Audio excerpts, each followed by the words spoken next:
Hello, ladies, gentlemen, and otherwise. I'm Lamar Haven. Welcome back to Ogre Battle 64, and I have already missed something. That's what this game is like. But first off, we're going to go into here.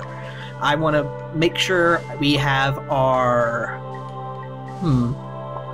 Give items? Item commands. Use item, remove item, list item. I'm trying to find out how to give items again, because I forget. No, unit commands. There we go. Carry item.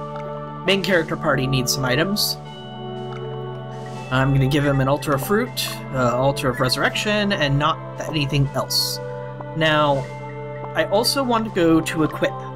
So I skipped over this last time. This was done fairly on purpose because I don't want to overload you guys with stuff, like I said before. We've still got a ton to cover, trust me.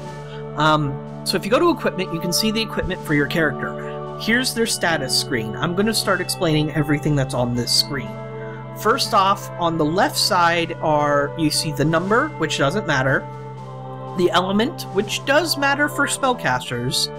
Next to that, to the left, you see the medal icon. The medal means they can lead a group. If you want to form a new team, somebody with that icon has to be in lead. To the right is their alignment. This is called the chaos frame.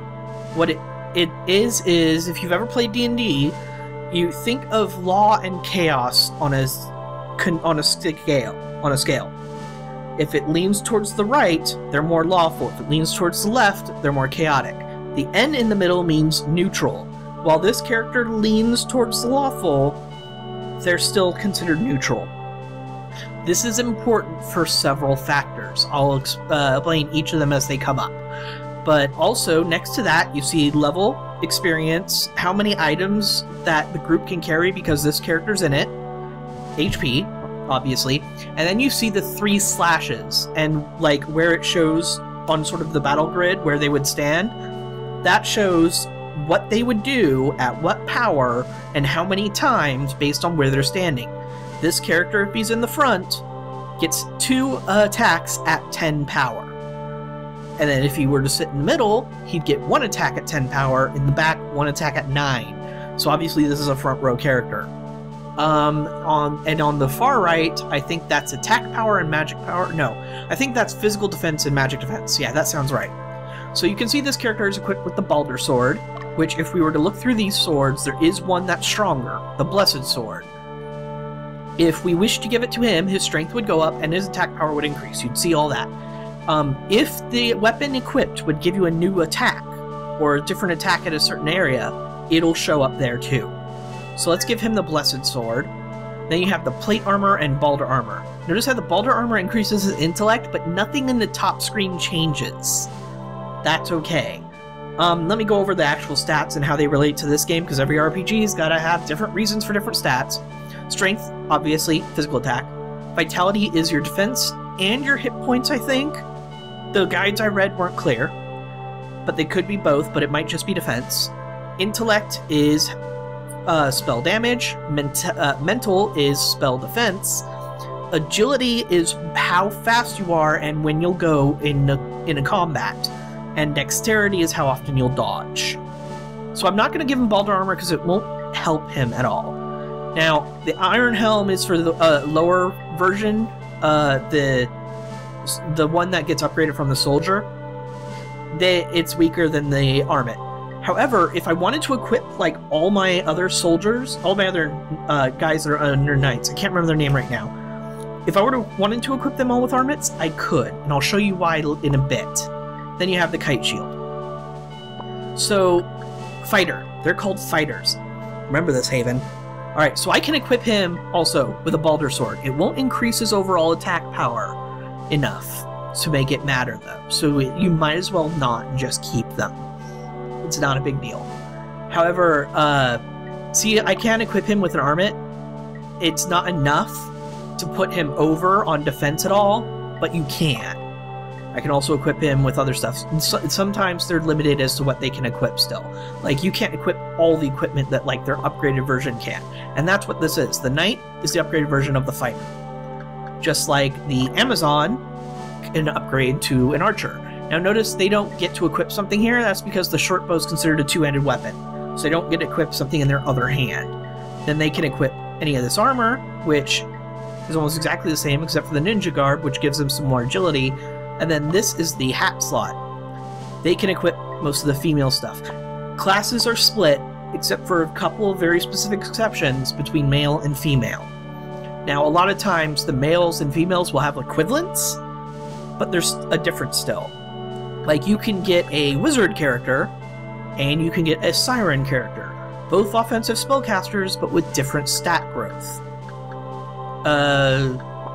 Hold on. Unit formation. I could have sworn... Yeah, that's why, right, I was being dumb. I should be moving my units more like this. Now, this leaves the main character open, but he's also got the best stats in the team right now, so I'm not worried. You might notice also that my soldiers, see how there's still only 2 in these groups? That's because they're still hurt. So if we go to class commands, replace soldiers, it'll automatically add any soldiers we have from reserve until everybody's good. Now you can also go to buy equipment. What this does is it takes you here. When selecting class available, basic equipment will be displayed. After confirming which class you want to purchase for, select the quantity. So any class you have access to, you can click them and buy their entire set. And then you can use that for anything. Now, one of the requirements, however, to unlock a class is to have all the equipment for their set, or being able to buy it. So there's that. If you go to list class, you can see all the classes you have available to you and how many people can be them. See, I have 2 more characters that could be Amazons. The problem is, those are my Valkyrie and Witch, who would downgrade to an Amazon. You don't want that. Hellhound can't upgrade to anything, isn't going to upgrade from anything. The Hellhound is a neutral unit, which I'm going to explain in a second. So I'm going to go real fast. I'm going to double check everything's good. Character commands. I'm going to double check some more equipment real fast. If I were to equip Dio with a Blessed Sword, notice how it would increase his power, but otherwise nothing would change? I want to show you something. If I were to equip the main character, he would learn how to heal in the back row. It wouldn't be a very powerful heal, but he could still heal. So if you wanted to use your main character as a healer this early in the game when you don't have any, you could. And you can't change the blue sash, and he doesn't equip anything here. He's literally just a sword and armor. I'm going to go ahead and give him this, the Balder Sword, just because I'd like the look better. Alright, so the Valkyrie, I'm just double checking equipment. And Kojiro, this would increase his defense, and that would increase his agility. So let's increase his defense, because he's in the open. And double check the Witch. If you use a different spell book. Now, the reason why she casts the spell Ray of Paralysis, because that is her element. You know, remember I mentioned it before, it's next to the Chaos Frame. If you equip her with a specific spell book, it'll change what spell she casts. But Ray of Paralysis is a really good one, so I don't want to change it. Alright, so we're good here. Oh, you can change character names if you would like to be in this LP. This is what we're going to do. Leave a comment asking what class you would like to be, and I will do my best if I plan on making that class. Apologies for the interruption, I'm back. If you would like to be in this LP, mention a class that you would like to become, and if I intend to make that class, I'll put your name in. Now, if I was a bigger Let's Player and had a lot more viewers, this would be a problem. But because I'm so small, I might be able to get every single one of you into this at some point. Now, I'll try my best to make the first people who comment and ask for that to be the leaders of their legion. Or, I'm sorry, their team. I don't want to use the term legion. You'll see why further on in this Let's Play, let's say. Alright, so let's go to exit. Now, I am going to go... Area investigation. What this is you can go back to a previous level. Now, you're not going to replay the mission. See how it just immediately starts? What happens is that you now get to explore the region. If you go to...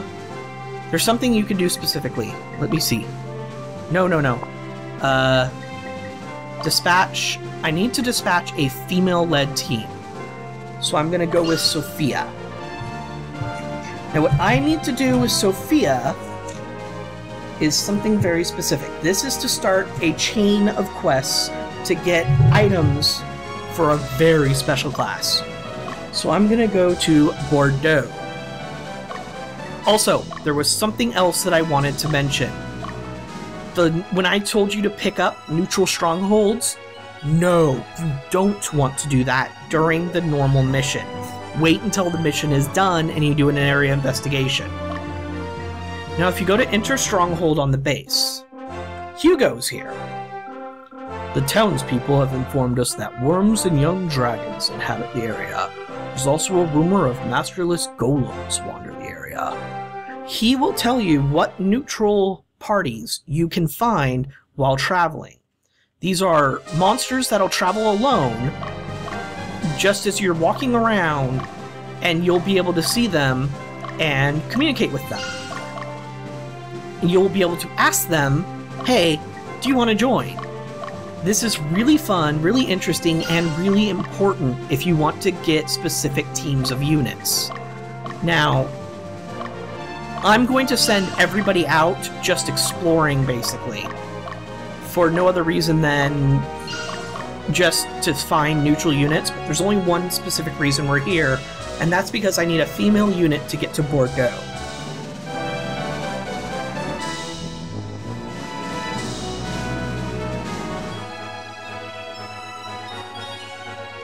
So everybody's going to go about their business, and hopefully someone is going to run into a neutral unit, because I would love to recruit one. I'm now at target location. Okay, Kojiro, just keep walking around. You can only queue up 3 movements, apparently. I forgot that. So I'm just going to have him wander. What? There's something here. Hard leather. Okay, found some equipment. Items you find randomly on the ground are always there. Speaking of, I think there is an item somewhere around here. So I'm going to send a unit around. I won't go after like every single thing that's on the ground unless I think there's a specific reason to get it.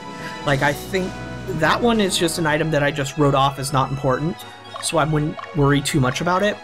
But if I'm going to go for a specific place to find a specific item, I will warn you. Because those are big deals, and like I said, you need the minimum equipment for a unit before you can upgrade to it. So let's move Dio around. This is going to be a very slow Let's Play. This is going to be methodical. I'm not saying that I'm going to beat this game senseless. That's not what I'm saying. What I'm saying is I'm not going to take this very quickly. I know I have a tendency when I do a Let's Play to be like, okay, let's hit the highlights. Let's go to all this. This is a game I want to take my time with. So if you enter the Stronghold of the female unit, this should work. Ah, here we go. Noble woman. I moved here with my husband, but how? How could a refined woman like myself live out in the country? However, one good thing about living here, I can buy silk at Dardanellis. I can give it to the dressmaker in building in Tel Plains. I've never seen such gorgeous dresses anywhere. Why not have one made for yourself instead of fighting like barbarians? My daughter told me a bolt of silk is available on the 15th of every month. Here it is. That's the start of our next quest. If we head to Dardanellis and get a bolt of silk and bring it back here, we will be able to find and be able to purchase that. So I'm going to keep going until anything interesting happens, and I'll do cuts in the meantime. I don't want to force you guys to sit through everything. But there is one other thing I wanted to mention, and it's about Strongholds. If you go to Stronghold, you see morale. Remember when I mentioned the Chaos Frame? The Chaos Frame is the same as the morale. If your unit's Chaos Frame, let's go to Sophia and double check. Status. Her chaos frame is almost exactly neutral. She's at 50 because it's on a scale of 0 to 100. You want her to go to that stronghold. You want people with the same chaos frame as the morale, as close as you can get. Because instead of capturing a stronghold, it's called liberating a stronghold. And that is important. I'm not 100% sure on what it affects, so it's important, I say. The point is that it does affect some things, and it does cause variations in the game. You want to liberate as often as possible. So you keep moving. That said, I'll be right back if anything important happens. Like this! A wild young dragon here. Now you'll see as soon as you get into a fight, there's only one enemy here. Nope, you want to immediately stop any attacks you're doing and say talk. Young dragon has joined the battalion. We now have a dragon. And it counts as a win. I think that might count towards my experience. Oh, another thing I wanted to mention. Soldier's experience is not 1 per surviving soldier, it's 2. My mistake. And Bento found something. A great bow. That's something important. Now you could just buy it later and there's no big deal, but having it now is pretty neat. So once again, I'll be back if anything important happens. Alright, so it looks like Dio found himself a wild golem. Interrupt command. Talk. Golem has joined the battalion, which is fantastic. I would absolutely love to have a Dollmaster to go with him. Dollmaster is the class that's sort of like the Beast Tamer, in that if you're in a party with a Dollmaster and a Golem, the Golem gets stronger. I would love to find a second Golem, if at all possible, though, because 2 Golems and 1 Dollmaster is a full team, and it is a strong team. So once again, I'll be right back. So that's all the exploring I did of this area with that area investigation. I'm going to go to the organized screen and show you the characters. See, we got a young dragon whose abilities, his stats are pretty good, in all honesty, and he'll grow up to be something pretty strong. So what I'm thinking is dragons are different than beasts, so we won't get powered up by the Beast Tamer. So I'm not sure if I want to put him there. I might hold off and make a team later. But now let's look at the Golem stats. The Golem, see, his attack isn't very good, but look at that defense. And movement, mountain. That's important too. Alright, so what movement means, see, the Beast Tamer can move on mountains, and so can the Hellhound, but the soldiers cannot. If I were to take these soldiers out, and maybe put another unit that's good at moving mountains in, this whole team would be good at moving in mountains. And so that means, like, anytime I move a character around on mountains, that'll be the fastest path for him to take. So having other movement types is really important.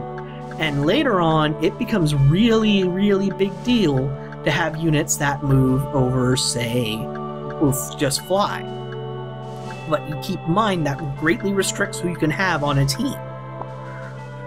So, obviously there hasn't been much going on in this episode. This is going to be a shorter episode, and I want to keep it that way because I want to split up the next mission. So thank you very much for watching, and keep in mind, if you want to be in this game, send me leave a comment what class you would prefer to be. Keep in mind, early game, I don't have too many classes, so if you want a specific one later, leave a message and I'll make sure to write you down and keep you in mind. The earlier you get in your name, the more likely you will to lead a team. So thank you very much for watching, and I'll see you next time.